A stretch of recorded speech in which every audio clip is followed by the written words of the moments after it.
Latar belakang penelitian ini yaitu Jawa Tengah merupakan salah satu wilayah dengan populasi itik terbesar yang ada di Indonesia dan dikenal sebagai sentra penting penghasil telur itik. Produktivitas telur tidak hanya ditentukan oleh faktor genetik tetapi juga dipengaruhi oleh faktor lingkungan, sistem manajemen pemeliharaan, jumlah populasi, serta umur itik. Faktor seperti suhu, kelembaban, kepadatan kandang berperan besar dalam menentukan tingkat produksi harian atau handai produksi atau ADP. Kemudian hipotesis dan tujuan penelitian.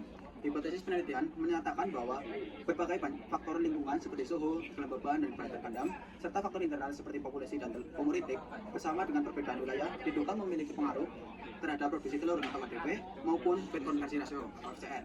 Sejalan dengan itu, penelitian ini memiliki tujuan utama. Pertama itu untuk mengetahui sejauh mana perbedaan wilayah, yakni Tegal, Pemalang, dan Brebes, mempengaruhi produksi telur atau ADP.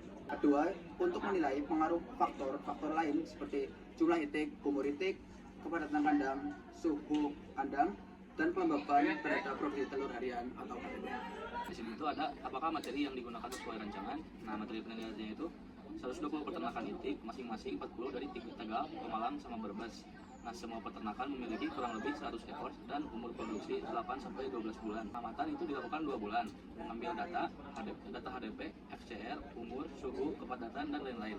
Kesesuaiannya, materi sesuai dengan rancangan survei karena peternakan yang dipilih memenuhi kriteria yang telah ditetapkan atau purposive sampling. Terus data yang dikumpulkan itu lengkap dan sesuai variabel yang dianalisis. Terus jumlah sampel banyak, cocok untuk analisis BLM dan regresi. Masuk ke bagaimana cara menguji hipotesis penelitian. Nah, itu dilakukan dengan yang pertama general linear model GLM atau ANOVA. Itu digunakan untuk menguji apakah wilayah berpengaruh terhadap HDP dan FCR. Nah, yang kedua itu ada analisis regresi korelasi. Nah, itu untuk menguji pengaruh populasi, umur, suhu, kelembaban, kepadatan kandang terhadap HDP atau Henday Production. Nah, semua uji itu dilakukan menggunakan program SPSS. Selanjutnya ada apa saja variabel yang diamati. Yang pertama ada variabel bebas, independent variable.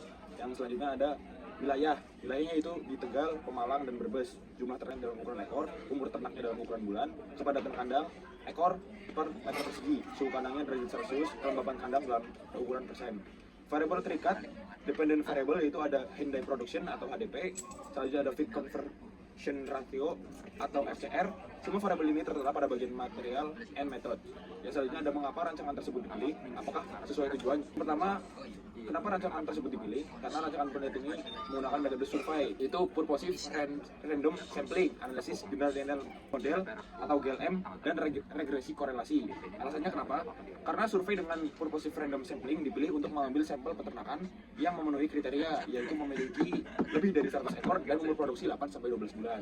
Rancangan ini sesuai tujuan karena peneliti ingin membandingkan wilayah yang cocok dianalisis dengan BLM, mengetahui pengaruh variabel lingkungan terhadap HDP yang cocok menggunakan analisis regresi korelasi. Jadi, rancangan penelitian sudah tepat untuk menjawab semua tujuan penelitian. Untuk kesimpulan dari penelitian tersebut adalah yang pertama itu Pemalang adalah daerah paling sesuai untuk peternakan itik telur karena memiliki HDP tertinggi. Nah, wilayah juga berpengaruh signifikan terhadap HDP, namun tidak berpengaruh terhadap FCR. Faktor yang berpengaruh signifikan terhadap HDP itu adalah suhu kandang. Semakin tinggi suhu, itu semakin rendah produksi. Nah, umur itik yang kedua itu umur itik semakin tua, produksi semakin turun.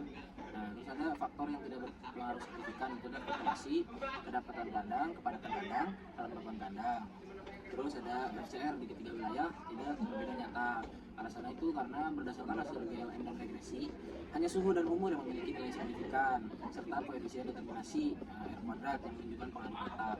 Nah, suhu tinggi itu menyebabkan heat stress, menurunkan fungsi kentapan dan menurunkan produksi. Itik yang lebih tua itu masuk fase pasca produktif, produksinya itu menurun.